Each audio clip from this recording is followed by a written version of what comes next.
कुर्मी समुदाय के जो लोग हैं वो आदिवासी हैं जनजाति। हाँ, क्यों आप रहे हैं उनके साथ, तो किसी इस तरीके किसी मुद्दे पर इस मुद्दे पर कभी बातचीत रामदयाल मुंडा से होती थी? काफी हुई है। क्या कहते थे? नहीं, पाते हैं कि जो हड़मितन संस्कृति जिसको हम लोग कहते हैं कि आदिवासी, बहुत सारे ऐसे लेखक, किताब का रिफरेंस मिलेगा।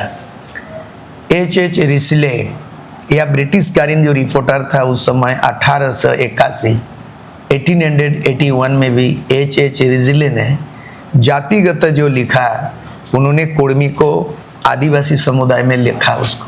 इसमें माझी महतो को कौन लड़ा रहा है? हिंदू और मुसलमान लड़ा रहा है, कौन?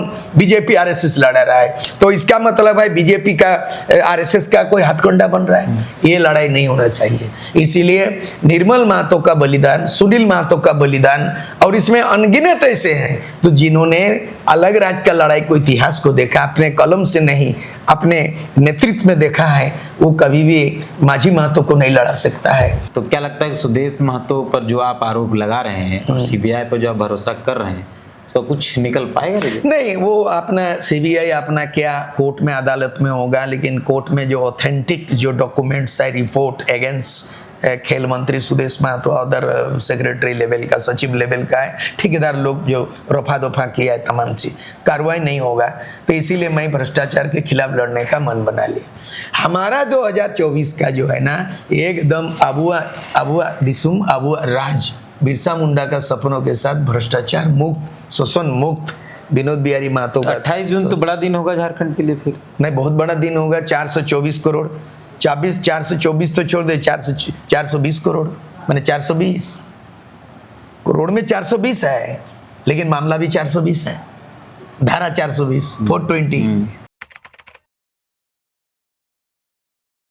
झारखंड आंदोलन और संघर्ष की धरती रही है और वर्तमान में भी कई मुद्दों पर आंदोलन और संघर्ष जारी है। यहाँ जल जंगल जमीन बचाने की, पलायन को रोकने की, विस्थापन को समाप्त करने की लड़ाई आज भी जारी है। हमारे साथ सूर्य सिंह बेशरा हैं और आप बाकायदा, हम परिचय क्या दें, आप तो परिचित हैं, जो लोग भी देख रहे हैं। अभी लोकसभा का चुनाव समाप्त हुआ है, परिणाम भी आ गया, एनडीए की सरकार भी बन गई, जिस जोड़ तोड़ करके जैसे तैसे। चुनाव दादा लड़े थे पुरुलिया से, पहले वहाँ अनुभव ले लेते हैं लोग, झारग्राम से। तो पहले वो अनुभव ले लेते हैं, फिर आगे की बातचीत करेंगे। अभी 28 जून को एक बड़ा डेट है। सुदेश महतो पर एफआईआर का एक मसला भी शायद होने वाला है। जो खेलगांव घोटाले वाला जो आरोप है, उसमें सीबीआई की कुछ रिपोर्ट्स आने वाले हैं। दादा को उसमें सबूत मांगा गया है, तो सब बातचीत करेंगे और झारखंड के वर्तमान मुद्दों पर बातचीत करेंगे। आगे की प्लानिंग क्या है, विधानसभा चुनाव है 4-6 महीने बाद, उस पर क्या प्लानिंग। फिलहाल आपका स्वागत। जोहार दादा। जोहार। कैसा अनुभव रहा आपका लोकसभा चुनाव का? पहली बार लोकसभा शायद? नहीं, मैं चुनाव लोकसभा, हमको लगता है कि सबसे पहले 91 जब विधायक थे, घाटशिला से एमएलए थे, तो पहला लोकसभा चुनाव एमएलए रहते हुए जामशेदपुर लोकसभा चुनाव से लड़े थे। उसके बाद के चुनाव में 96 में मयूरभंज रिजर्व सीट से चुनाव लड़ने का मौका मिला। उस समय मैं 3rd पोजीशन था, अच्छा खासा वोट था। बाद में 2004 में फिर जामशेदपुर से अगेन चुनाव लड़ा। इस बार 2024 में 18वां लोकसभा में झारग्राम लोकसभा सीट जो आदिवासी रिजर्व, 3-4 बार लोकसभा, नहीं 4 बार चुनाव लड़ चुका, उसका कटु अनुभव है। तो 4 बार का लोकसभा चुनाव, 3 बार का उधर, और अभी क्या बहुत कुछ बदल गया है। डिजिटल प्लेटफॉर्म पे प्रचार हो रहा है, झूठ सच आरोप लगते हैं, बेबुनियाद बातें होती हैं। तो क्या अंतर देखे उन 3 चुनाव में और अभी के? मैं विधायक 2 बार जीता, 1 बार जीता हुआ, सर्टिफिकेट लेना बाकी था। विजय जुलूस निकाले थे 85 में, बैचलर थे। जब ग्रेजुएट थे उसमें एमए भी पास नहीं किए थे, शादीशुदा नहीं थे। घाटशिला से झारखंड मुक्ति मोर्चा शिबू सोरेन टिकट दिया। मैं छात्र जीवन में उनको लाया था उस एरिया में, तो टिकट दिया तो मैं 20,000 वोट से आगे हुआ। 1 राउंड बाकी था, 3,500 काउंटिंग, और मैं विजय जुलूस में निकल गया। और बाद में अनाउंस हो गया कि सूर्य सिंह बेशरा हार गया। तो जीता हुआ सीट बैलेट पेपर में मैं हारा था, जीता हुआ। 85 में। हाँ, फिर आजसू का आंदोलन हुआ 89 में, 72 घंटा झारखंड बंद, दिल्ली वार था, काफी चैंपियन हुआ, लोकप्रिय हुआ। फिर आजसू समर्थित में चुनाव लड़ा, ऐसा वोट से जीत गए कि काउंटिंग करना बंद कर दिया, बोला इसको घोषणा, कितना जो वोट हुआ, लेकिन जीत गए। तो 2 एमएलए जीता, कई बार एमएलए लड़े, एमपी लड़े। तो बैलेट पेपर से चुनाव लड़ने का राजनीतिक जीवन का सफरनामा शुरू किया। ईवीएम मशीन तक आ गया।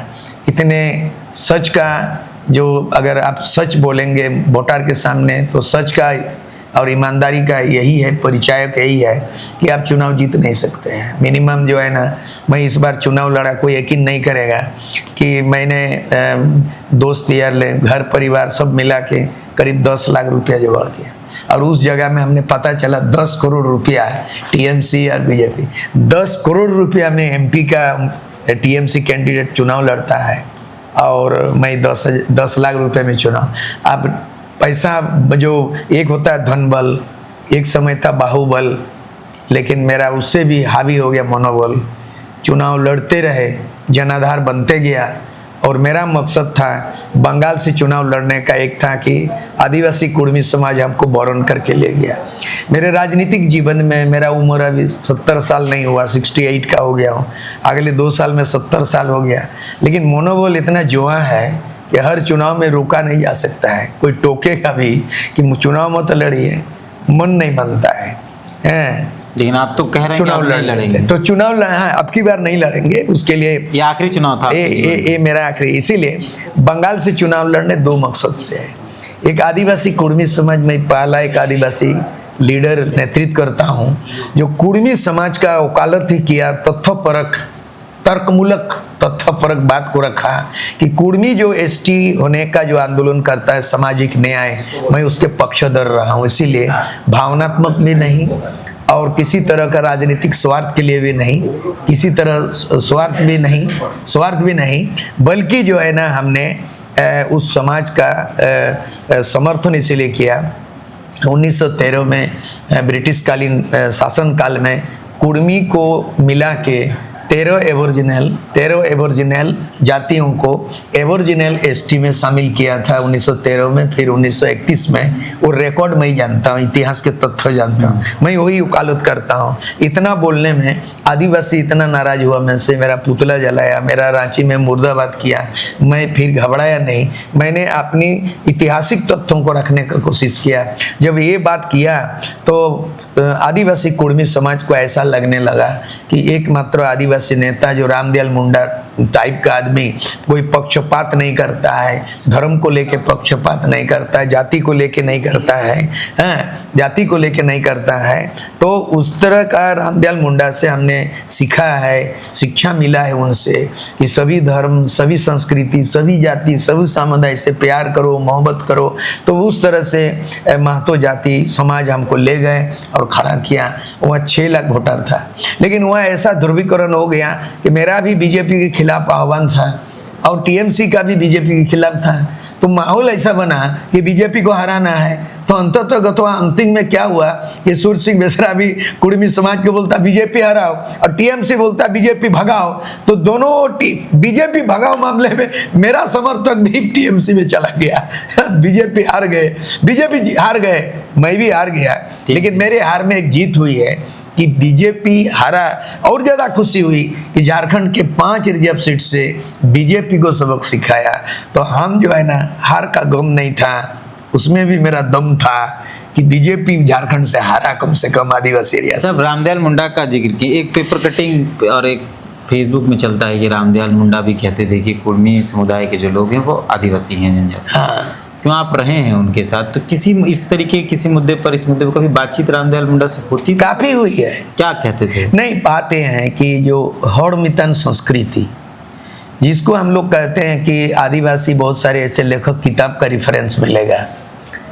H.H. रिस्ले या ब्रिटिश कालीन जो रिपोर्टर था उस समय 1881 में भी H.H. रिस्ले ने जातिगत जो लिखा, उन्होंने कुर्मी को आदिवासी समुदाय में लिखा उसको।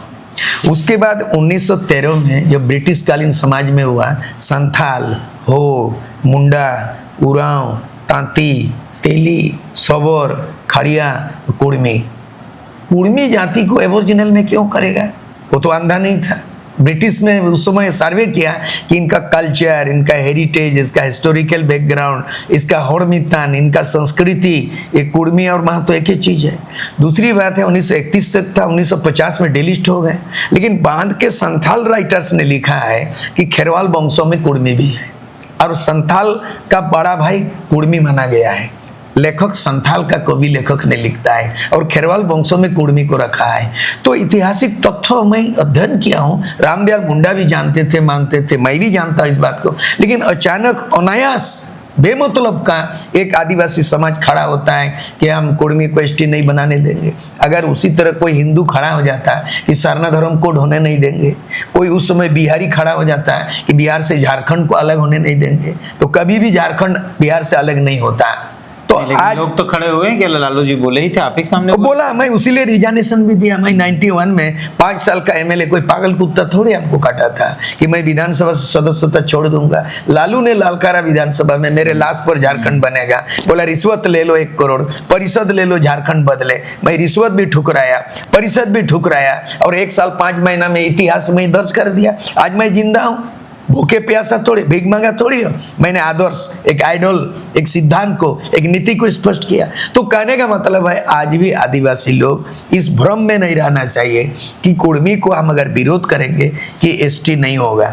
मामला ये है कि किसी जाति समाज का समर्थन से कोई जाति एसटी एससी ओबीसी नहीं बनता है और राज्य सरकार के अधिकार क्षेत्रों में नहीं है। वो केवल टीआरआई के जरिए रिपोर्ट भेज सकती है, अनुशंसा करके भेज सकती है, लेकिन अंतर्गतवा संविधान के आर्टिकल 340 में ओबीसी का है और 341 में शेड्यूल कास्ट का है, 342 का एसटी को कौन रहेगा नहीं रहेगा वो है।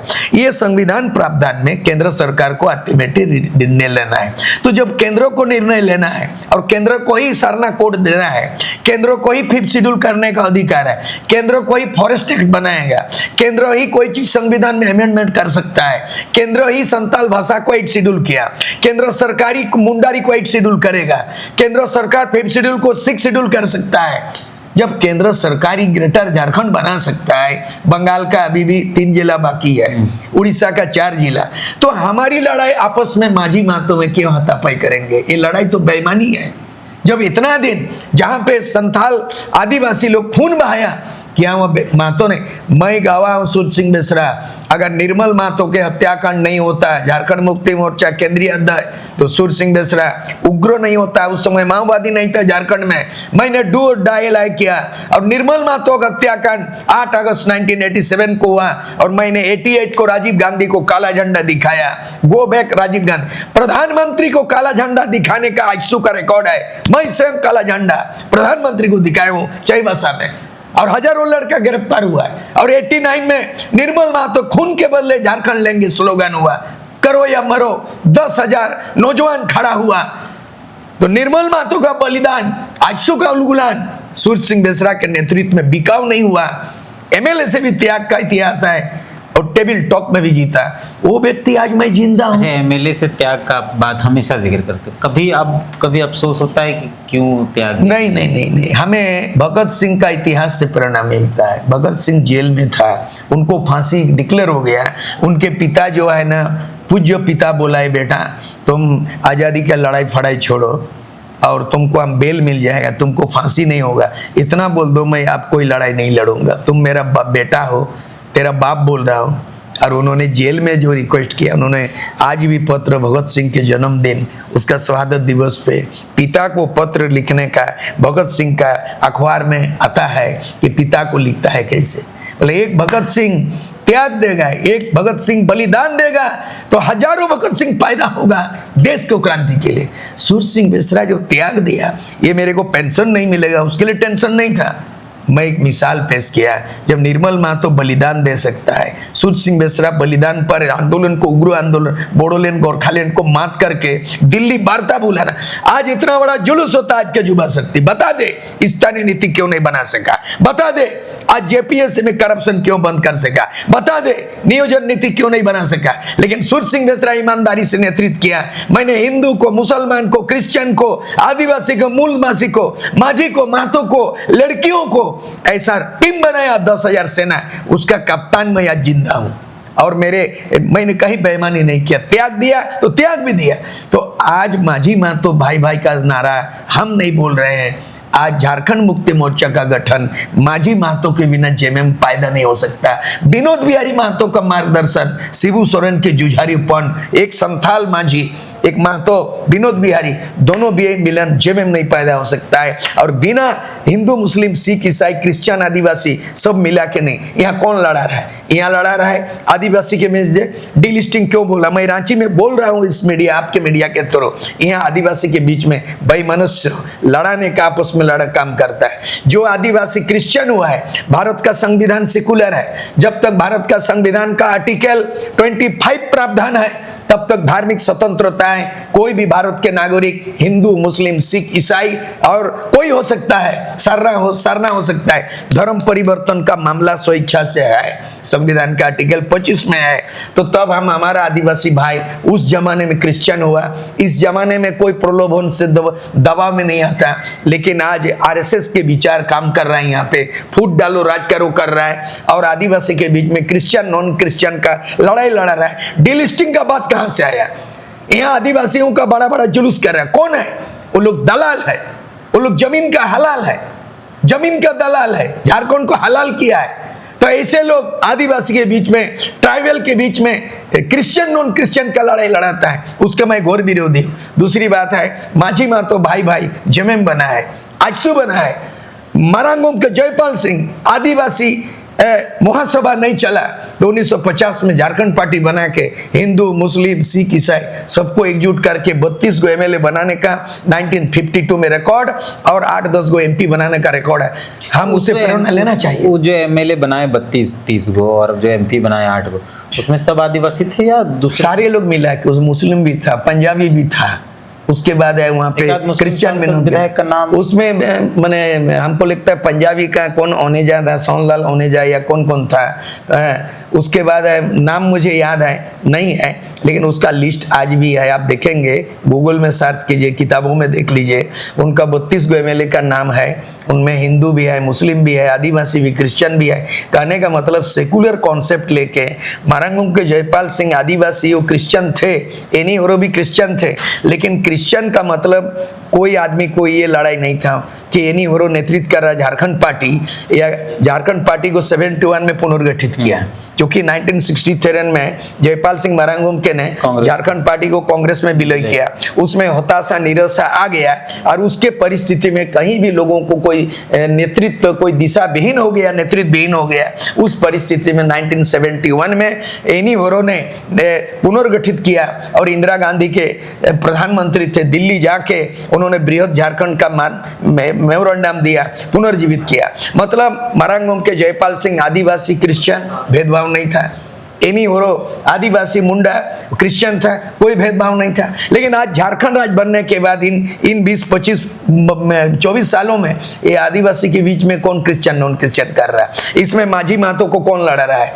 हिंदू और मुसलमान लड़ा रहा है, कौन? बीजेपी आरएसएस लड़ा रहा है। तो इसका मतलब है बीजेपी का आरएसएस का कोई हथकंडा बन रहा है।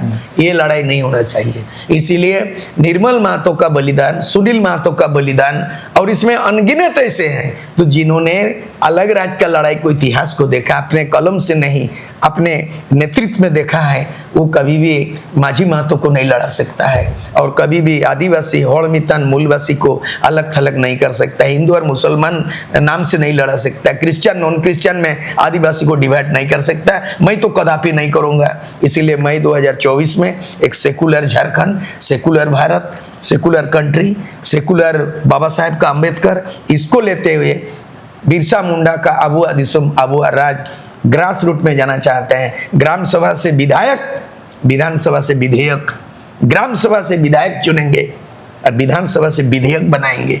ये कॉन्सेप्ट लेके आ रहा है। अभी जो लोकसभा का चुनाव हो रहा है झारखंड के अंदर, आप भले ही झारग्राम तरफ अपना कैंपेन कर रहे हो, लेकिन राजनीतिक नज़र तो आपको होगी। एसटी रिजर्व सीट में बीजेपी ने खाता तक नहीं खोला। 5 रिजर्व सीटों में 5 में 5 इंडिया गठबंधन को चला गया, कांग्रेस और जेएमएम। 2 सीट 3 सीट जेएमएम के पास, 2 सीट कांग्रेस के पास। लेकिन जो एसटी रिजर्व सीट नहीं है, जो जहाँ पे मूलवासी ज़्यादा हैं, यहाँ के जनरल सीट्स हैं, वहाँ पे बीजेपी ने एकदम क्लीन स्वीप किया, 8 पे 8 वो लेके। इवन जहाँ सबसे ज़्यादा विरोध था कोडरमा जैसे जगहों पर, जहाँ अन्नपूर्णा देवी का भयावह विरोध था, संजय सेठ का रांची में विरोध था, उसके बाद भी वहाँ अच्छा वोट लेकर आए। इसको कैसे देखते हैं कि आदिवासी बीजेपी को पसंद नहीं कर रहा है, गैर आदिवासी वो बीजेपी के ही तरफ जा रहे हैं, तमाम विरोध के बावजूद भी? इसको कैसे देखते हमको लगता है वोट परसेंटेज जब देखेंगे आप कि आदिवासी रिजर्व सीट 5 है यहाँ, राजमहल हुआ, दुमका हुआ, खूंटी हुआ, लोहारदगा हुआ, चाईबासा हुआ, तो 5 सीट में यहाँ जेएमएम कांग्रेस यानी इंडिया गठबंधन ने विजय हासिल की और यहाँ का मैंडेट बिल्कुल बीजेपी विरोधी हुआ। जहाँ तक बात है कि भाई गिरिडीह वहाँ जनरल है, वहाँ जीत गया, वहाँ भी जीत गया बीजेपी गठबंधन वाले। दूसरी बात है और जगह धनबाद में जीत गए, वहाँ भी बीजेपी गठबंधन जीत गए तमाम जनरल सीट जनरल में। लेकिन धनबाद एरिया कुर्मी बहुल है, नो डाउट, गिरिडीह भी कुर्मी बहुल है।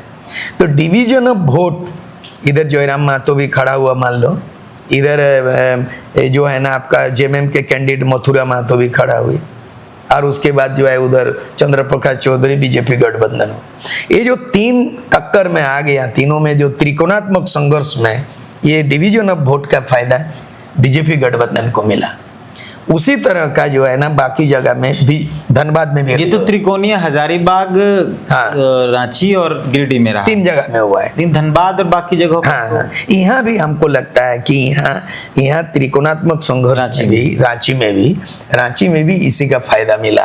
तो हमको लगता है कि जो लोग जीता है मैक्सिमम, हमको लगता है कि बीजेपी को जो 8 सीट मिली है, एक तो चंद्र प्रकाश चौधरी गिरिडीह मिला के है, लेकिन 8 मिला है मैक्सिमम। हमको लगता है कि बीजेपी विचारधारा वाले लोग हैं, हिंदू कट्टरपंथी जो है, हिंदू कट्टर राष्ट्रवादी बीजेपी के लोग हैं, उन्हीं का वोट का, डिवीजन ऑफ वोट का उनको फायदा मिला।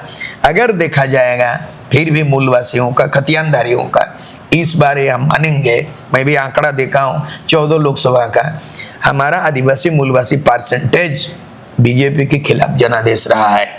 बहुत लंबी बातचीत होगी, इसको खत्म करें। एक जो मूल सवाल वो छूट गया, 28 जून को जो घोटाला है, आरोप जो है ये सीबीआई कोर्ट में खेलगांव, उस पे क्या अपडेट है? हाँ, ऐसा है, मैंने एक बार 2008 में खेलगांव घोटाला संबंध में एक रिपोर्ट विधानसभा ध्यान आकर्षण कमेटी में एक कमेटी बनाई, जांच पड़ताल किया, और उसमें कमेटी बन गया, विधानसभा के स्पीकर आलमगीर आलम साहब चेयरमैन बने और 7 सदस्य हुए एमएलए और कन्वेनर था सरजू राय। तो वो रिपोर्ट मेरे पास, और 500 पेज करीब होगा, उस पन्ना पलटा लाइब्रेरी में। मेरे आदत रहता है कि विधानसभा जाता हूँ तो लाइब्रेरी जाता हूँ तो कई किताबें ऐसे पढ़ गया, और बाद में उसको लेकर के मैं 2008 में रिपोर्ट था और 10 साल तक वो मामला को ठंडे बस्ते में रखा। मैंने सोचा कि 2018 में मिला और तुरंत मैं हाई कोर्ट में राजीव कुमार के वकील है, उनको बोला भाई मेरे पास पैसा कौड़ी नहीं है, इसको आप कैसे पीआईएल होगा। उन्होंने पीआईएल कुछ पैसा दीजिए, बोलता जेरोक्स करना है। मैंने कुछ 2-4 हज़ार दे दिया और जेरोक्स करके फाइल कर दिया। तो 2018 में फाइल किया, पता नहीं चला क्या हुआ नहीं हुआ, लेकिन 2023 तक हाई कोर्ट अचानक डिक्लेयर किया कि ये जो 424 करोड़ का खेलगांव का घोटाला मामले में सूरज सिंह बेसरा जो पीआईएल करता है, ये सीबीआई को दिया जाता है। तो अखबार में आ गया तो मैं बोला आप कार्रवाई होगा। उसके बाद हमको सीबीआई ने नोटिस किया कि 14 मार्च को सीबीआई कोर्ट में, हम देख के तो हड़कम हो गया कि सीबीआई हमको तो छापामारी नहीं कर रहा है, गवाह देना है इस मामले में। हम बोला अब हम जीत गए, मामला हुआ तब चला गया। तो मैं 14 मार्च को सीबीआई कोर्ट में आ गया और कहा कि इसमें कुछ कहना है, अगर नहीं तो मैं इसको क्लोजर की ओर जा रहा। बोला मेरे से आप पूछे भी नहीं, मैं पीआईएल करता हूँ, आपने आर्गुमेंट किया, आपने तथ्यों को कहा, आपके पास कोई तथ्य है? बोला हाई डॉक्यूमेंट। तो डेट दिया, चुनाव लड़ा तो डेट में नहीं आया। अगला डेट 28 मार्च को है, मेरे पास साक्षी है। 28 जून को सीबीआई कोर्ट में मैं डॉक्यूमेंट्स के साथ, पूरा प्रमाण के साथ कोर्ट में हाजिर हो जाऊं। आपके डॉक्यूमेंट में क्या प्रमाण है? वो प्रमाण है कि उसमें कहा गया है कि जांच कमेटी ने, आलमगीर आलम चेयरमैन रहा है उस कमेटी में, सरजू राय एमएलए कन्वेनर रहा है। इन लोगों ने निगरानी समिति को कहा कि प्रथम दृष्टा भ्रष्टाचार प्रतीत होता है कि यहाँ पर 340 करोड़ उसके बाद कुछ दिन के अंदर में 470 करोड़ और बाद में 400 कितना 24 करोड़ लास्ट में हुआ। तो इतना देरी कैसे हो गया?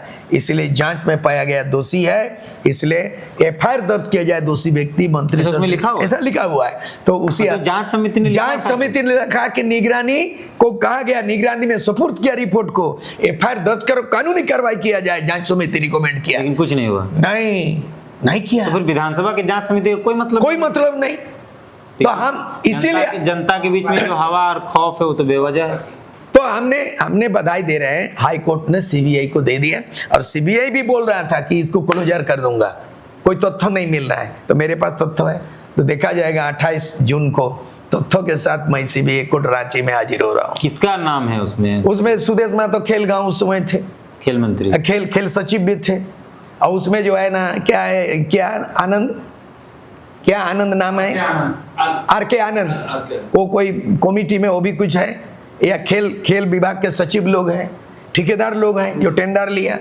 ये बहुत लोगों का नाम लंबा चौड़ा नाम है। मैंने सही में है कि आप अपना व्यक्तिगत दुश्मनी सुदेश नहीं, कोई मेरा सुदेश महतो से या कोई नहीं। हाँ, ये बात है कि आजसू को हिजेक किया तो तकलीफ लगा। ये तकलीफ है, ये लड़ाई भी लड़ रहे हैं। तकलीफ तो लगेगा ना, जब सीता की पत्नी नहीं, राम की पत्नी सीता का अपहरण रावण कर लेगा, तो रावण तो लड़ाई भी लड़ लेगा ना, युद्ध भी किया, उसको परास्त भी कर लिया। वैसा लड़ाई नहीं लड़ूंगा मैं, कानूनी लड़ाई लड़ूंगा। एक कानूनी लड़ाई जीत गया। ऑल झारखंड स्टूडेंट्स यूनियन को 2002 में वो पॉलिटिकल पार्टी कर दिया, तो 2003 में नोटिस किया है इसको चेंज करो, तो 2007 में उसको कैंसिल किया और 2007 में एजेएसयू पार्टी, एजेएसयू आजसू पार्टी 2007 में मिला। एक लड़ाई तो जीता हूँ हिजेक वाला, दूसरी लड़ाई करने जा रहा हूँ कि आजसू का नाम को पार्टी क्यों बनाया। कहा जाता है कि सीबीआई, ईडी ये सब केंद्र सरकार के अंडर आता है, और पिछले 10 सालों में ये बोला जा रहा है कि कठपुतली बन के है ये सीबीआई, ईडी और बाकी लोग, और उसी केंद्र सरकार के एनडीए का हिस्सा हैं सुदेश महतो और आजसू पार्टी। तो क्या लगता है कि सुदेश महतो पर जो आप आरोप लगा रहे हैं और सीबीआई पर जो आप भरोसा कर रहे हैं, तो कुछ निकल पाएगा? नहीं, वो अपना सीबीआई अपना क्या कोर्ट में अदालत में होगा, लेकिन कोर्ट में जो ऑथेंटिक जो डॉक्यूमेंट्स है, रिपोर्ट अगेंस्ट खेल मंत्री Sudesh Mahto, other secretary level का, सचिव लेवल का है, ठेकेदार लोग जो रफा दफा किया है, तमाम चीज कार्रवाई नहीं होगा। तो इसीलिए मैं भ्रष्टाचार के खिलाफ लड़ने का मन बना लिया। हमारा 2024 का जो है ना, एकदम अबुआ दिसुम अबुआ राज, बिरसा मुंडा का सपनों के साथ भ्रष्टाचार मुक्त, शोषण मुक्त विनोद बिहारी महतो का। 28 जून तो बड़ा दिन होगा झारखंड के लिए। फिर नहीं, बहुत बड़ा दिन होगा। 424 करोड़, 424 तो छोड़ दे, 420 करोड़, मैंने 420 करोड़ में 420 है, लेकिन मामला भी 420 है, धारा 420 420। तो ये बहुत बड़ा मामला धमाका होने वाला है। लेकिन ये तो बड़ा सवाल है कि विधानसभा की समिति ने आदेश किया कार्रवाई करने का, एफआईआर दर्ज करने का, किसी प्रकार नहीं किया, निगरानी ने नहीं किया। निगरानी स्टेट गवर्नमेंट के अंडर में है, बीच बचाव में उतना दिन रखा। 2008 का रिपोर्ट है, 2018 में पीआईएल हुआ है, 2023 में आदेश करता है। तो बताइए विश्वास रहेगा अदालत में, कोर्ट कचहरी न्याय में अदालत होगा? तो ये बात तो मैं इस चुनाव में वो कागज को लेके जनता के बीच में जाने वाला हूँ। निगरानी वाली है वाला देखिए, विधानसभा पर भी तो ये सवाल है। बिल्कुल है, पूरे विधानसभा काटघेरा में आ गया।